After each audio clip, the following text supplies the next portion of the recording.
Welcome to Baguio City! Dead mo na sa mga tao.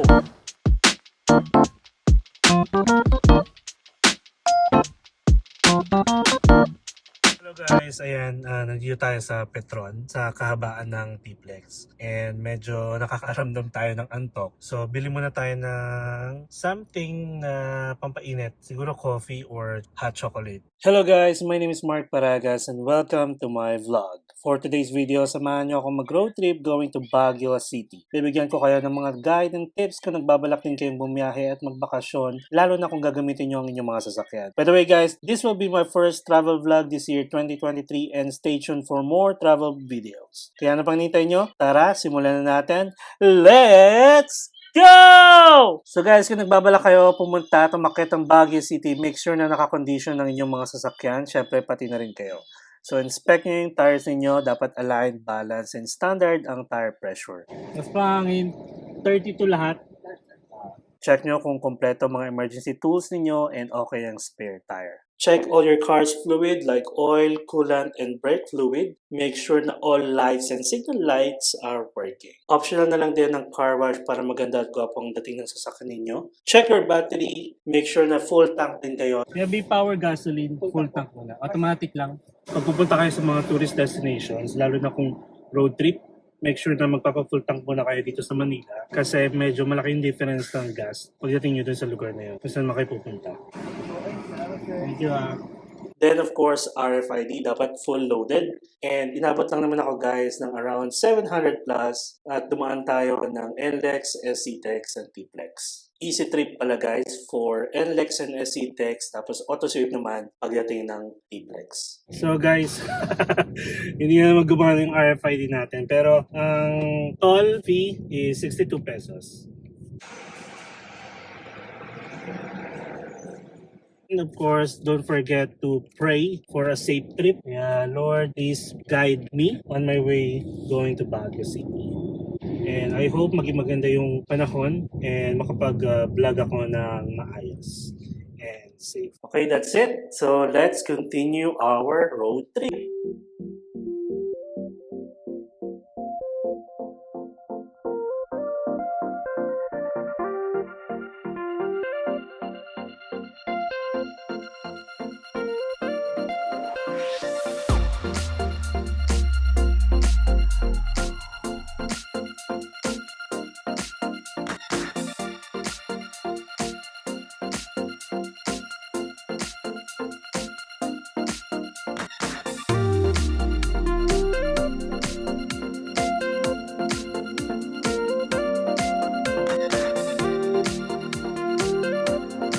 Hello guys, nandito tayo ngayon along Kinon Road.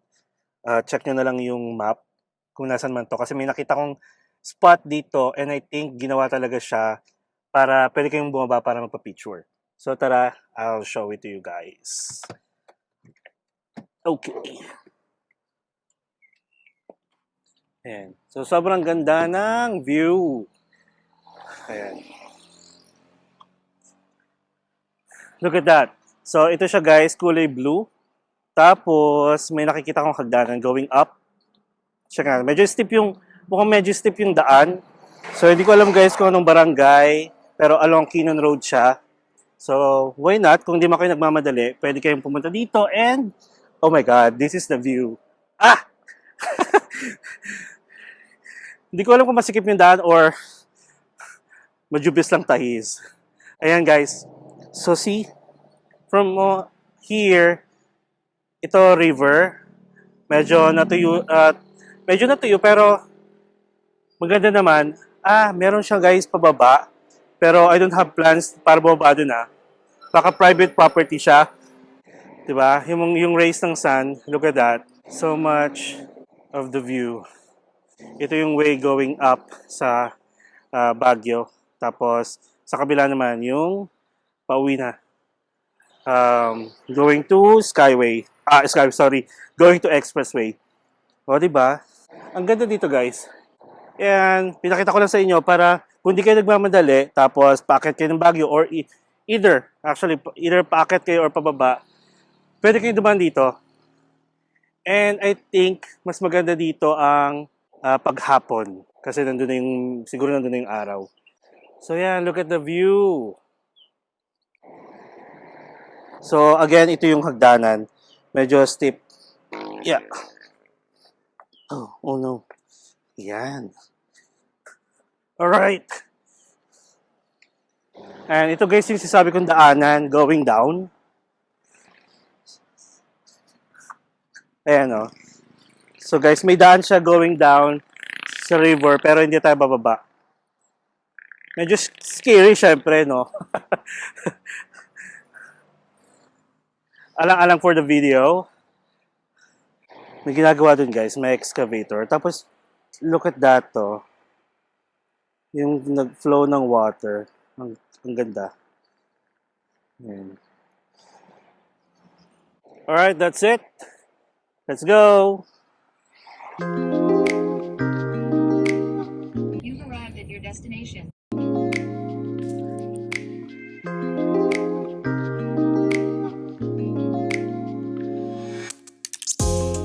We are here in Baguio City. Sa likod ko ang Lion's Head, one of the tourist spot here in Baguio.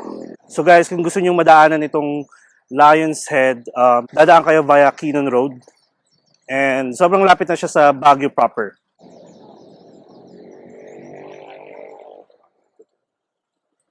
Let's tour around the Lion's Head. Ang cute. Ang ganda niya guys.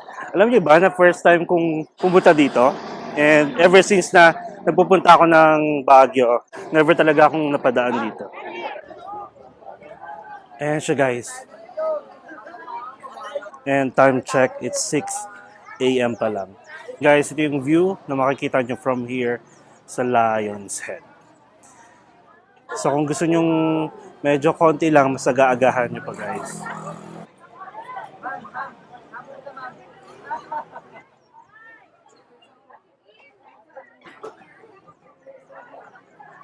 Okay, dito naman tayo sa kabilang side. So medyo maraming tao dito guys sa kabila.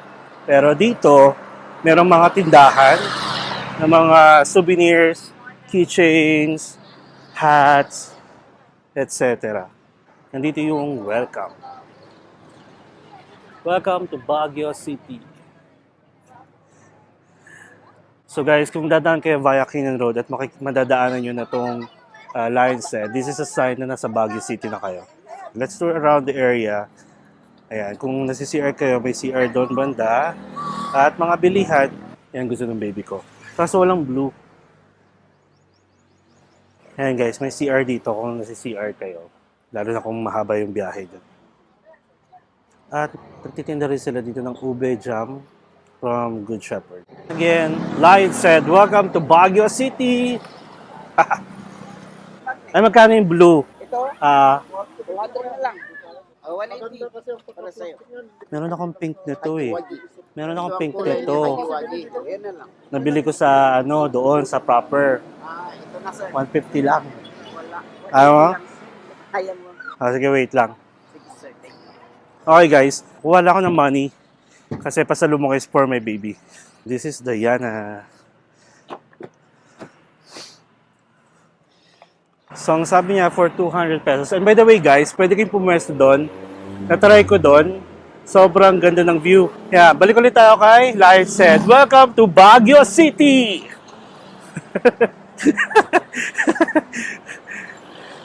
Dead mo na sa mga tao. Okay guys, balikan natin si Kuya. Baka may ganito siya. Bili natin. Yan lang. 180 ah.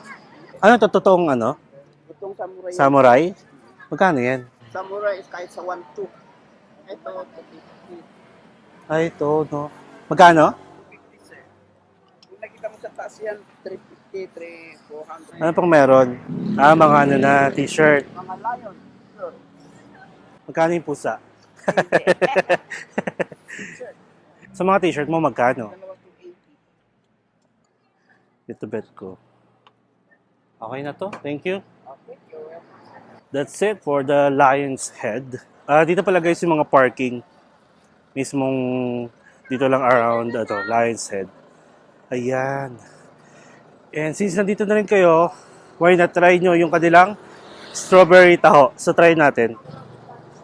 Kaya 20. Ilan po? 20 pesos. 50 lang. 50? Ah, sige. Eh, kuya, wait lang ah. Wala ata akong barya. Pwede pong Gcash home. Ah. Seryoso ka? Sige nga, Gcash na lang. Anong flavor sir? Ha? Strawberry. Wait lang kuya ha. Kunin ko lang yung phone ko. Ayan guys. So wala akong barya. Nagtry akong bumili ng taho. Ang minimum nila is 50 pesos. Dito ha. Hindi ko alam sa iba. Tapos, sabi niya, tumatanggap daw siya ng Gcash. Nakakatuwa. So ayun. Kunin ko lang yung isang phone ko. Then, bili tayo. Ayan guys. Kinuha ko lang yung aking phone para sa Gcash. Salamat Thank po. you kuya. So ayan guys. Bumili tayo ng taho. For 50 pesos. So, tara guys, tour ko kayo kung saan yung sinasabi kong perfect spot ng view. Puntahan natin. Tapos, pag napunta kayo dito, check nyo na rin. Sobrang ganda ng view. Tapos, habang kumakain kayo or titikman nyo tong strawberry taho.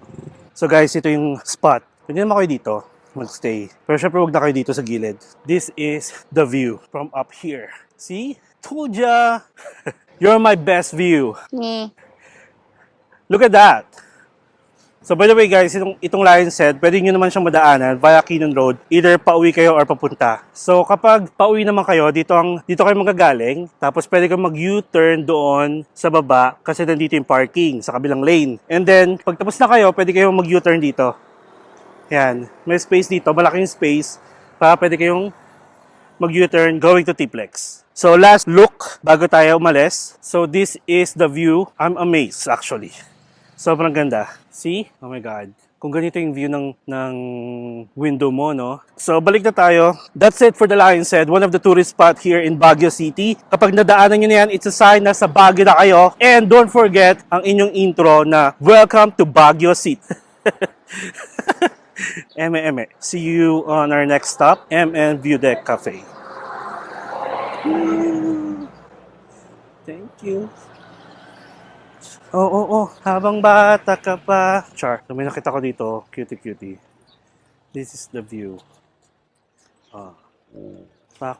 Tapos meron din palang CR dito sa taas. Kung gusto nyo. Pwede rin kayong pumesto dyan. Kung gusto nyo makuhaan yung full view ng Lion's Head. Tapos may mga restaurant din na pwede kayong tumambay sa taas. So, medyo maaga pa siya siguro. Kaya hindi pa bukas yung iba. Pero may nakikita akong Mommy Coffee. Tapos coffee shop here. Fuck. Si Kuya talaga yung ano ko.